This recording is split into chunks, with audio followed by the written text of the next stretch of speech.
سفید محل ایپیسوڈ 30۔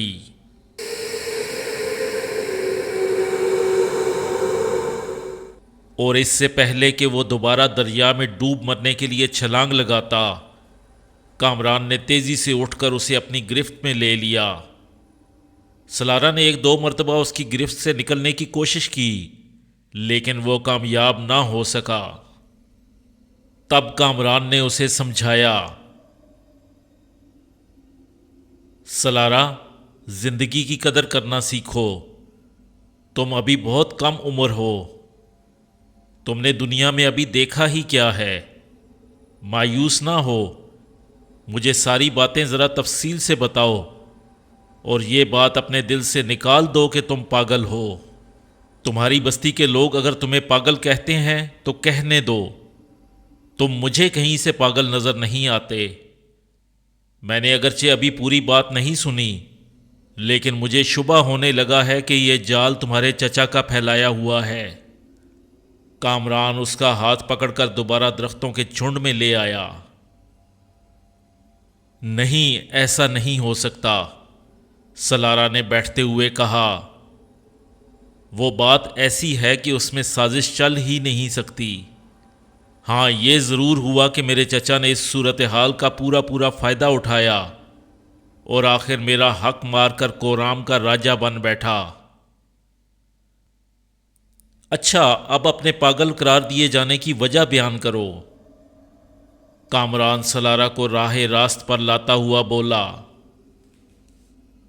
ٹھیک ہے، سنو۔ مجھ پر جو گزری ہے میں اس کا حرف سنائے دیتا ہوں، لیکن اس بات تک پہنچنے میں ذرا دیر لگے گی، تھوڑا صبر سے کام لینا۔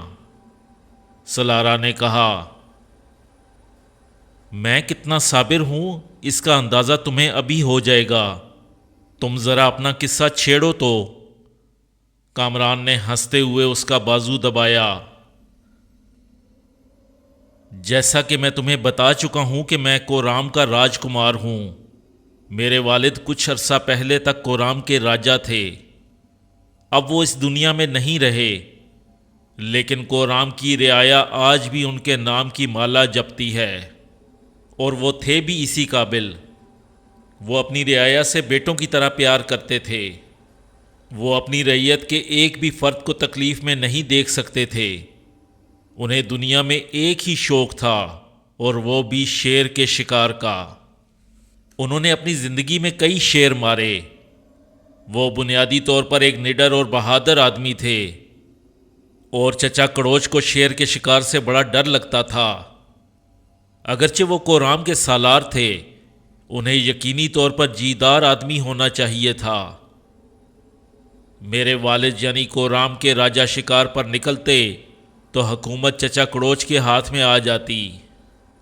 راجہ کے کورام سے نکلتے ہی راج محل میں ناچ رنگ کی محفلیں آراستہ ہونے لگتیں۔ اوباش قسم کے عہدیدار چچا کڑوچ کے گھر گھیرا ڈال لیتے۔ میرے باپ کو ناچ رنگ سے کوئی دلچسپی نہ تھی، اس لیے ان کے سامنے تو کسی کو کھل کھیلنے کا موقع نہ ملتا تھا۔ ان کے کورام چھوڑتے ہی تمام چوہے بلوں سے نکل آتے، اور ماہ دو ماہ تک جب تک وہ شکار پر رہتے وہی تباہی مچاتے۔ میں خاموش تماشائی کی طرح راج محل میں ہونے والی رنگین محفلوں کو دیکھا کرتا۔ مجھ میں ہمت نہ تھی، مجھ میں کیا راج محل کے کسی آدمی میں ہمت نہ تھی کہ وہ کورام کے راجہ کو کورام کے سالار کی حرکتوں سے آگاہ کر دے۔ ایک آدھ بار کسی نے ڈھکے چھپے الفاظ میں راجہ کو بتانے کی کوشش بھی کی تو چچا کڑوچ نے اس کے ساتھ انتہائی صفاقانہ سلوک کیا۔ پھر اس کے بعد کسی کو ہمت نہ ہوئی کہ راجہ کو کچھ بتا دے۔ میرے باپ کو اپنے بھائی پر بہت اعتماد تھا، اور وہ ان کے بارے میں کوئی الٹی سیدھی بات سننے کے لیے تیار نہ تھے۔ اس لیے میں نے خود کو ان معاملات سے الگ رکھا۔ ویسے بھی چچا کڑوچ کے متعلق میرے منہ سے نکلی ہوئی بات میرے باپ کو اچھی نہ لگتی۔ ایک نو عمر لڑکا کورام کے سالار کے بارے میں کچھ کہتا تو وہ چھوٹا منہ بڑی بات والی بات ہوتی۔ میں نے سوچا کہ ایسی باتیں زیادہ عرصے تک چھپی نہیں رہ سکتیں۔ ایک وقت آئے گا کہ سب کچھ راجا کے سامنے عیاں ہو جائے گا، پھر میں خواہ مخواہ کیوں اپنے باپ کی نگاہ سے گروں؟ میں نے خود کو اس ماحول کی کثافت سے نکالنے کے لیے اپنے باپ کے ساتھ شکار پر جانا شروع کر دیا۔ شکار میں میری دلچسپی دیکھ کر میرے والد بہت خوش ہوئے اور انہوں نے آہستہ آہستہ شیر کے شکار کی باریکیوں سے مجھے آگاہ کرنا شروع کیا۔ تب مجھے معلوم ہوا کہ وہ شیر کے شکار کے کس قدر ماہر تھے۔ ایک مرتبہ چچا کڑوچ کو جانے کیا سوجی کہ وہ راگ رنگ کی محفلوں کو چھوڑ کر ہمارے ساتھ شکار پر ہو لیے۔ انہیں اپنے ساتھ چلتا دیکھ کر کورام کے راجا مسکرائے بنا نہ رہ سکے اور مجھے خاصی حیرت ہوئی، کیونکہ راگ رنگ کی محفل آراستہ کرنا اور شیر کا شکار دو متضاد چیزیں ہیں۔ بظاہر میں نے خوشی کا اظہار کیا، اگر نہ بھی کرتا تو چچا کڑوچ کا کچھ نہ بگڑتا۔ بس یہاں سے میری مصیبت کے دن شروع ہوئے۔ اتنا کہہ کر سلارا خاموش ہو گیا، پھر وہ انگلی سے ریت پر نشان بنانے لگا۔ چند لمحوں بعد اس نے اپنا ہاتھ چھاڑا اور دو گہرے سانس لے کر پھر یوں گویا ہوا۔ چچا کڑوچ کا وہ پہلا اور آخری شکار تھا۔ اس دن میرے باپ کو حادثہ پیش آیا۔ انہوں نے شکار کھیلتے وقت چچا کڑوچ کو اپنی ہی مچان پر بٹھا لیا تھا، جبکہ میں سامنے والی مچان پر تھا۔ میں نیچے چارہ پر نظر رکھے ہوئے تھا، ہانکا جاری تھا اور شیر کچھ ہی دیر میں برآمد ہونے والا تھا۔ پھر جانے کیا ہوا، وہ حادثہ کس طرح پیش آیا۔ بہرحال میں نے اپنے باپ کو نیچے گرتے دیکھا، جبکہ چچا کڑوچ درخت کی چند موٹی ٹہنیوں سے لٹکے ہوئے تھے۔ شیر کا شکار کرنے والے خود ہی شکار ہو گئے تھے۔ مچان جانے کس طرح ٹوٹ گئی تھی۔ زمین پر گرتے ہی ان کی ریڑھ کی ہڈی ٹوٹ گئی۔ میں تیزی سے نیچے اترا، ہانکا رکوایا، اپنے باپ کو اٹھا کر کاندھے پر لادا اور چند آدمیوں کے ذریعے چچا کڑوچ کو درخت سے اتارا۔ میرے والد اس دن زمین پر ایسے گرے کہ پھر کھڑے نہ ہو سکے۔ حکیم وید اپنا علاج کر کر کے تھک گئے۔ میرے والد کی زندگی اب چھپر کھٹ تک محدود ہو گئی تھی اور چچا کڑوچ کے ہاتھ میں حکومت کی باغ ڈور آ گئی تھی۔ میرے باپ اب خود سے مایوس ہو چکے تھے اور وہ چاہتے تھے کہ میں اب راج گدی سنبھال لوں۔ اس کا ذکر انہوں نے چچا کڑوچ سے بھی کیا۔ چچا نے یہ تجویز بڑی خندہ پیشانی سے سنی اور انہوں نے مجھے راج سنگھاسن پر بٹھانے کے انتظامات کرانے کی حامی بھر لی۔ جب مجھے یہ معلوم ہوا کہ میں بہت جلد راج سنگھاسن پر بٹھایا جانے والا ہوں تو اس رات مجھے بالکل نیند نہ آئی۔ ایک طرف حکومت ملنے کی خوشی تھی تو دوسری طرف اپنی کم عمری اور ناتجربہ کاری کا غم۔ پھر بھی میں نے طے کر لیا تھا کہ جو کچھ بھی ہوتا ہو، لیکن چچا کڑوچ کے ہاتھ میں حکومت نہیں رہنے دوں گا۔ جس رات میرے باپ نے مجھے راج گدی دینے کا ذکر چچا کڑوچ سے کیا، وہ رات میرے باپ کے لیے آخری ثابت ہوئی۔ جانے کیا ہوا، بس مچان ہی کی طرح اچانک وہ اس دنیا سے کوچ کر گئے۔ حالانکہ رات تک ان کی طبیعت بالکل ٹھیک ٹھاک تھی۔ ریڑھ کی ہڈی ٹوٹ جانے کی وجہ سے وہ اٹھ بیٹھ نہیں سکتے تھے، بس یہی انہیں تکلیف تھی، ویسے وہ اچھے خاصے صحت مند تھے۔ کہتے ہیں کہ آدمی کو چند گھنٹے قبل اپنی موت کا پتہ چل جاتا ہے، شاید اسی لیے انہوں نے چچا کڑوچ سے راج گدی میرے حوالے کرنے کی خواہش ظاہر کی تھی، لیکن ان کی زندگی نے وفا نہ کی اور وہ مجھے چچا کے رحم و کرم پر چھوڑ کر اس دنیا سے رخصت ہوئے۔ کورام میں 40 دن تک اپنے راجا کا سوگ منایا گیا۔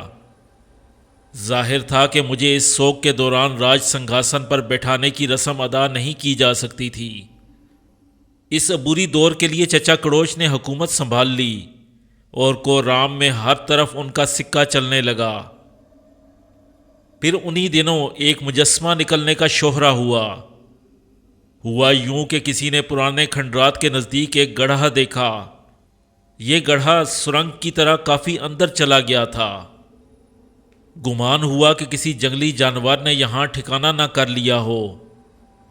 آبادی نزدیک ہی تھی، لہٰذا سوچا یہ گیا کہ اس گڑھے کو فوراً مسمار کر دیا جائے تاکہ وہ جنگلی جانور کہیں اور چلا جائے۔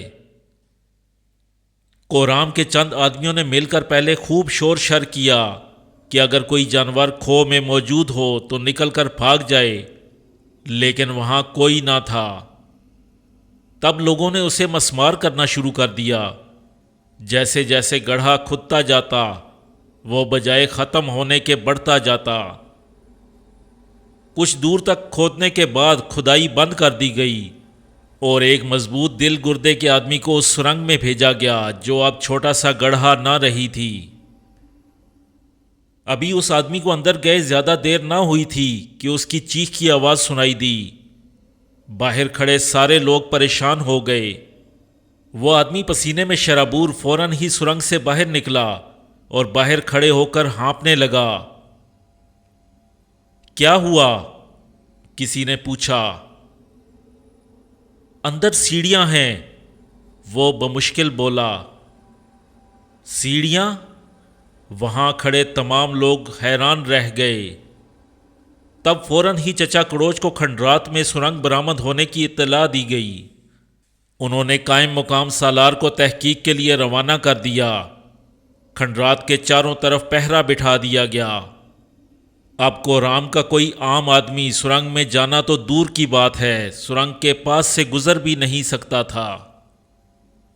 راج محل میں مجھے بھی سرنگ برآمد ہونے کی اطلاع مل گئی تھی، لیکن مجھے ان ٹوٹی پھوٹی عمارتوں، گئے وقتوں کی یادگاروں سے کبھی کوئی دلچسپی نہیں رہی۔ اس لیے میں نے اس خبر کو ایک کان سے سنا، دوسرے سے اڑا دیا، یہ جاننے کی کوشش بھی نہ کی کہ سرنگ سے کیا برآمد ہوا۔ شام کو جب میں تیار ہو کر سیر کے لیے نکلنے والا تھا تو چچا کڑوچ کا بلاوا آ پہنچا۔ میں ان کے حضور دست بستہ حاضر ہوا۔ انہوں نے مجھے کیل کانٹے سے لیس دیکھ کر پوچھا، کہیں جا رہے ہو کیا؟ جی، سیر کو، میں نے بڑے مؤدبانہ انداز میں جواب دیا۔ آج کھنڈرات کے نزدیک جو سرنگ برآمد ہوئی ہے اس کے بارے میں کچھ سنا؟ چچا کڑوچ نے میری طرف گہرائی سے دیکھتے ہوئے کہا۔ جی، صرف اتنا سنا ہے کہ کوئی سرنگ برآمد ہوئی ہے۔ اس سرنگ کے اندر کیا ہے یہ نہیں معلوم؟ نہیں، میں نے نفی میں گردن ہلائی۔ بہتر ہوگا کہ آپ اسے دیکھنے چلے جائیں۔ اس میں ایک حسین مجسمہ برآمد ہوا ہے۔ وہ مجسمہ کسی نوعمر لڑکی کا ہے اور ایسا جیتا جاگتا ہے کہ اسے نظر بھر کر دیکھو تو اس میں حرکت پیدا ہوتی معلوم ہوتی ہے۔ چچا کڑوچ نے میرے جذبہ تجسس کو ابھارنے کی کوشش کی۔ مجھے اگرچہ ان پتھروں کے مجسموں سے کوئی دلچسپی نہ تھی، جیسا کہ میں تمہیں ابھی بتا چکا ہوں، لیکن میں نے یہ سوچ کر کہ چچا کڑوچ مجھے بدذوق نہ سمجھیں، میں نے اس مجسمے کو دیکھنے کی حامی بھر لی۔ مجھے وہاں پہنچانے کے لیے خصوصی انتظامات کیے گئے۔ میں قائم مقام سالار کے ساتھ کھنڈرات کی طرف روانہ ہوا۔ جب ہماری سواری کھنڈرات میں پہنچی تو میں نے وہاں دور تک سناٹا پھیلا ہوا دیکھا۔ سرنگ پر 2 سپاہی تعینات تھے۔ انہوں نے ہمیں دیکھ کر جھک کر سلام کیا، جس کا جواب میں نے گردن کے ایک خفیف اشارے سے دیا۔ راجکمار، میں باہر ہی ٹھہرتا ہوں، آپ اطمینان سے اندر چلے جائیے۔ سالار نے مجھ سے کہا۔ مجھے اکیلے جانے میں بھلا کیا اعتراض ہو سکتا تھا؟ میں فوراً ہی آگے بڑھا اور بے دھڑک سرنگ میں داخل ہو گیا۔ اب سوچتا ہوں تو پچھتاتا ہوں، کاش میں نے اپنی بدذوقی کا ثبوت دے دیا ہوتا، کاش میں نے یہ مجسمہ نہ دیکھا ہوتا، تو پھر دنیا کا کوئی آدمی مجھے پاگل قرار نہیں دے سکتا تھا۔ خیر، تھوڑی دور آگے جا کر سیڑھیاں شروع ہو گئیں جو کہیں نیچے کی طرف چلی گئی تھیں۔ سیڑھیوں پر قدم رکھتے ہوئے میں نے اس سپاہی کو بھی واپس کر دیا جو میرے پیچھے پیچھے چلا آیا تھا۔ پھر میں بے خوفی سے سیڑھیاں اترنے لگا۔ یہ بے خوفی مجھے اپنے باپ سے ورثے میں ملی تھی۔ جوں جوں میں سیڑھیاں اتر رہا تھا روشنی بڑھتی جا رہی تھی۔ آخر وہ دروازہ آ پہنچا جس دروازے سے گزر کر مجھے اس مجسمے کے دیدار کرنے تھے۔ دروازے میں داخل ہوتے ہی مجھے وہ مجسمہ نظر آ گیا۔ وہ ایک سفید پتھر کا بے حد حسین مجسمہ تھا۔ میں نے اس پر ایک نظر ڈالی تو دیکھتا ہی رہ گیا۔ تب میں نے چچا کڑوچ کا دل ہی دل میں شکریہ ادا کیا، جنہوں نے مجھے یہاں بھیج کر زبردست احسان کیا تھا۔ یہ مجسمہ واقعی اس قابل تھا کہ اسے دیکھا جائے۔ میں آہستہ آہستہ مجسمے کی طرف بڑھنے لگا۔ کچھ دور آگے جا کر میں رک گیا اور اس مجسمے کو غور سے دیکھنے لگا۔ یہ مجسمہ جانے کتنا پرانا ہوگا، ممکن ہے صدیوں پرانا ہو، میں سوچنے لگا۔ لیکن اس کی آب و تاب ابھی تک مان نہ پڑی تھی۔ یہ کہیں سے ٹوٹا پھوٹا بھی نہ تھا۔ یہ مجسمہ کسی نوخیز شعلہ بدن کتالائے عالم توبہ شکن لڑکی کا تھا۔ اپنے لباس سے یہ لڑکی رقاصہ معلوم ہوتی تھی۔ اس کی آنکھیں، اس کے ہونٹ، اس کے رخسار ایسے تھے کہ ساری رات ان پر شعر کہے جا سکتے تھے۔ اس کے جسم کے نشانوں پر ہزار داستانیں گھڑی جا سکتی تھیں۔ چند لمحوں کے لیے مجھے اپنا ہوش نہ رہا۔ میں اس مجسمے کے حسن میں ڈوب گیا اور بے اختیار میرا جی چاہا کہ کاش اس وقت یہ لڑکی میرے سامنے خود حاضر ہوتی، اس کا مجسمہ نہ ہوتا، یہ مجسمہ کسی طرح جی اٹھتا۔ ابھی میں اس خیال کی گرفت میں ہی تھا کہ کہیں سے چھن کی آواز آئی، جیسے کہیں گھنگرو چھنکا۔ میری نظر بے اختیار اس مجسمے کے پاؤں پر گئی۔ اس کے پاؤں میں گھنگرو موجود تھے۔ کیا یہ آواز اس کے پاؤں سے آئی؟ میں اس احمقانہ خیال پر دل ہی دل میں ہنسا۔ یہ مجسمہ واقعی جیتا جاگتا تو تھا، لیکن ایسا جیتا جاگتا بھی نہیں کہ اپنا پاؤں حرکت میں لے آئے۔ ایک مرتبہ پھر چھن کی آواز آئی۔ میری نظر اس کے پاؤں پر جم گئی۔ اس کے پاؤں منجمد تھے۔ پھر کئی بار مسلسل چھن چھن کی آوازیں آئیں اور خاموشی چھا گئی۔ اس مجسمے کے پاؤں پر میری مسلسل نظر تھی۔ میں یقین سے کہہ سکتا ہوں کہ اس میں ذرا بھی جنبش نہ ہوئی تھی، لیکن گھنگرو کی آواز بھی اپنی جگہ حقیقت تھی۔ میرے کانوں نے پورے وثوق سے ان آوازوں کو سنا تھا۔ عجب ماجرا تھا، عجب معمہ تھا۔ تب مسلسل چھنا چھن ہونے لگی، جیسے کوئی رقاصہ اپنی جگہ کھڑی تیزی سے اپنے پاؤں کو حرکت دے رہی ہو۔ اب میرے دل میں خوف پیدا ہو چلا تھا۔ گھنگروؤں کی گھن گرج چند لمحوں تک آتی رہی، پھر ایک دم سناٹا چھا گیا۔ اب جو میں نے مجسمے پر نظر ڈالی تو ششدر رہ گیا۔ مجسمے کے پیچھے سے ایک ہاتھ نکلا ہوا تھا اور یہ ہاتھ مجسمے جیسا تھا۔ ایک جھلک دکھا کر یہ سیمی ہاتھ اندر چلا گیا۔ پھر چھن کی آواز کے ساتھ دوسرا ہاتھ برآمد ہوا۔ تھوڑی دیر میں وہ بھی غائب ہو گیا۔ اس مرتبہ ایک ٹانگ باہر آئی، پھر وہ ٹانگ اندر ہوئی تو دوسری نکلی۔ اس کے بعد زور سے چھن چھنا چھن ہوئی اور اس مجسمے کے پیچھے سے ایک اور مجسمہ برآمد ہوا، جیتا جاگتا گوشت پوست کا۔ اب میرے سامنے دو مجسمے تھے، برابر برابر کھڑے ہوئے ایک ہی انداز میں، لیکن ایک میں زندگی تھی اور دوسرا زندگی سے عاری تھا۔ میں کبھی اس کو اور کبھی اس کو دیکھتا تھا۔ پھر میں بے قرار ہو کر آگے بڑھا۔ مجھے آگے بڑھتا دیکھ کر ایک مجسمے کے ہونٹوں پر مسکراہٹ آئی، پھر اس میں حرکت ہوئی، گھنگرو چھن چھن بج اٹھے۔ میں نے چاہا کہ اسے اپنی گرفت میں لے لوں، لیکن وہ بلا کی تیز نکلی۔ مجھے اپنی طرف آتا دیکھ کر رقص کے انداز میں بڑی سرعت سے پیچھے ہٹی اور برق کی طرح لہراتی سیڑھیوں کی طرف چل دی۔ میں نے بھی برق رفتاری دکھائی اور تیزی سے سیڑھیاں چڑھتا ہوا اوپر پہنچا۔ جب میں سرنگ سے باہر نکلا تو سالار میری آمد کا منتظر تھا۔ مجھے آتا دیکھ کر وہ تیزی سے میری طرف بڑھا۔ میں نے اس کا چہرہ غور سے دیکھا، اس کا چہرہ سپاٹ تھا۔ پھر میں نے ان سپاہیوں کو بھی غور سے دیکھا، لیکن مجھے ان کے چہروں پر کوئی ایسی بات نظر نہ آئی جس سے یہ ظاہر ہوتا کہ انہوں نے کوئی غیر معمولی بات رونما ہوتے ہوئے دیکھی ہے۔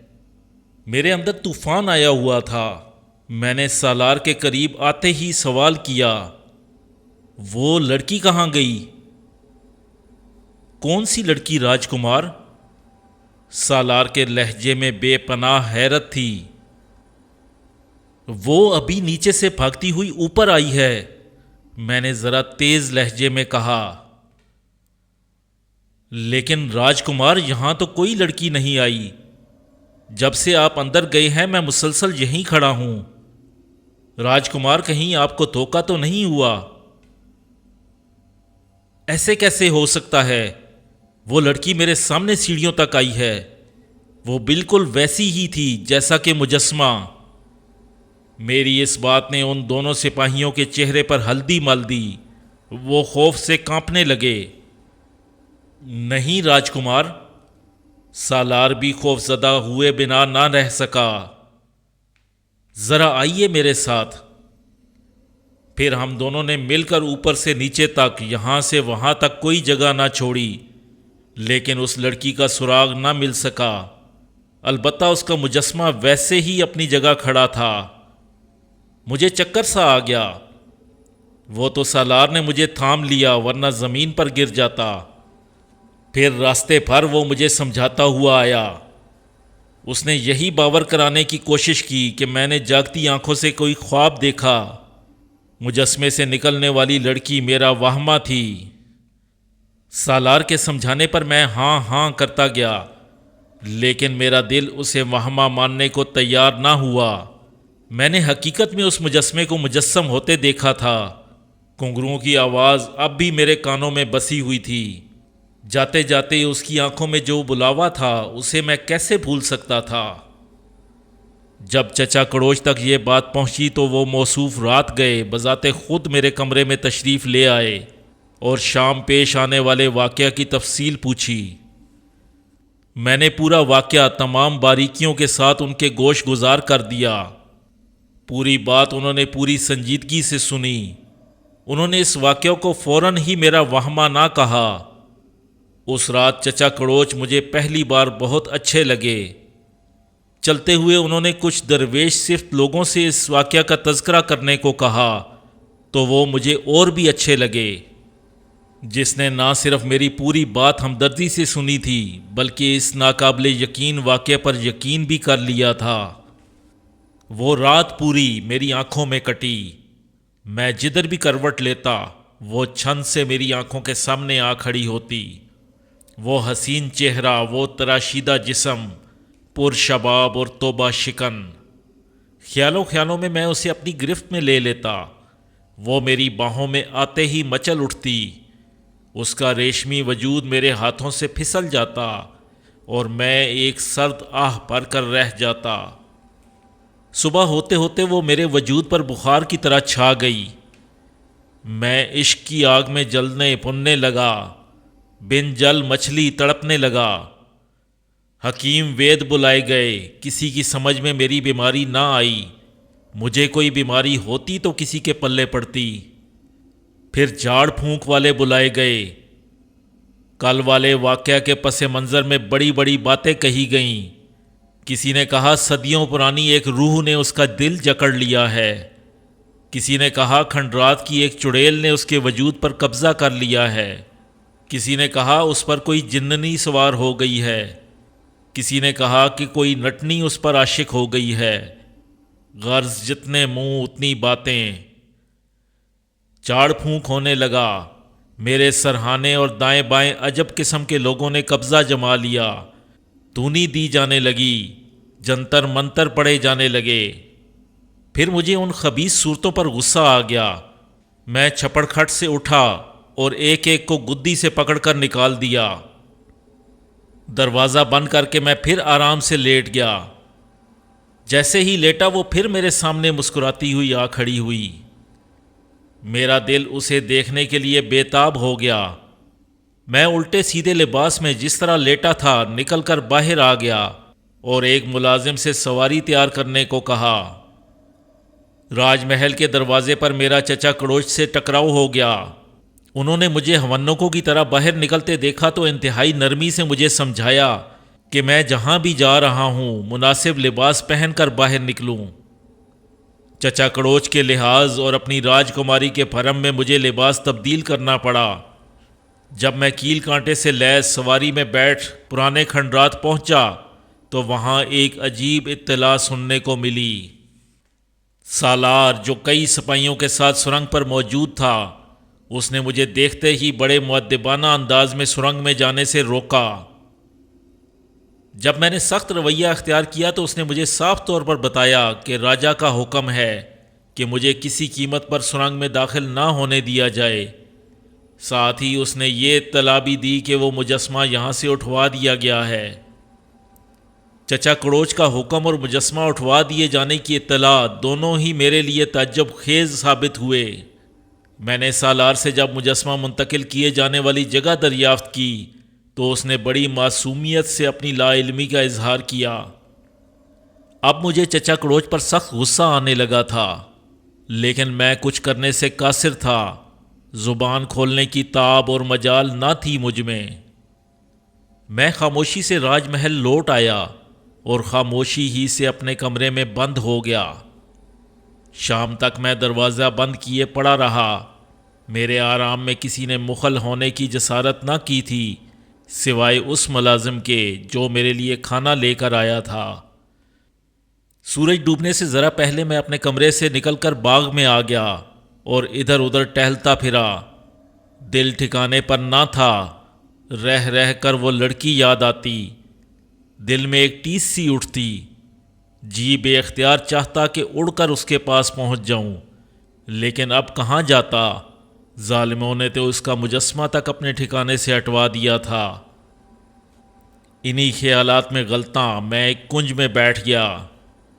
باغ میں اس وقت میرے سوا کوئی نہ تھا۔ چاروں طرف سے پرندوں کے چہچہانے کی آواز آ رہی تھی۔ میں آنکھیں بند کیے اس کے تصور میں بیٹھا تھا کہ اچانک چھن کی آواز آئی اور پھر چھن چھنا چھن ہونے لگی، جیسے کوئی بڑی تیزی سے قدم اٹھاتا کنج میں داخل ہو گیا ہو۔ میں نے آنکھیں کھولی تو دل جھوم اٹھا، وہ میرے سامنے تھی۔ اس وقت اس نے راجکماریوں جیسا لباس پہن رکھا تھا۔ اچانک اس کی نظر مجھ پر پڑی، وہ شرما کر واپس مڑی۔ میں بڑی سرعت سے اٹھا، کنج سے باہر آیا تو چند ثانیوں کے لیے درختوں کے پیچھے رنگین آنچل لہراتا نظر آیا۔ میں نے تعقب کیا، درختوں کے پیچھے مالی کا گھر تھا۔ اس وقت مالی سامنے سے آ رہا تھا، جبکہ وہ غارت گر اس کے پاس سے گزرتی ہوئی آگے بھاگی جا رہی تھی۔ تب میں نے چیخ کر اپنے مالی سے کہا، شاملو، اسے پکڑو۔ شاملو میری آواز سن کر فوراً ہی کھڑا ہو گیا اور چاروں طرف آنکھیں پھاڑ کر دیکھنے لگا۔ اتنے میں اس کے نزدیک پہنچ گیا تو وہ گھبرائے ہوئے لہجے میں بولا، کسے پکڑوں سرکار؟ میں اس کی بات سن کر سناٹے میں آ گیا۔ میں نے اس سے بڑے غصے سے کہا، شاملو کے بچے، کیا تو نے اس لڑکی کو نہیں دیکھا جو ابھی ابھی تیرے پاس سے گزری ہے؟ لڑکی؟ شاملو نے احمقوں کی طرح میری طرف دیکھا۔ لڑکی کا تو یہاں کوسوں دور تک پتہ نہیں سرکار۔ آپ کہتے ہیں کہ میرے پاس سے گزری ہے۔ میرے پاس سے گزرتی تو کیا میں نہ دیکھتا سرکار؟ ابھی میری آنکھیں اتنی بوڑھی تو نہیں ہوئی۔ میں شاملو کو وہیں چھوڑ کر آگے بھاگا، لیکن اب دیر ہو چکی تھی۔ باوجود تلاش کے وہ مجھے کہیں نہ دکھائی دی۔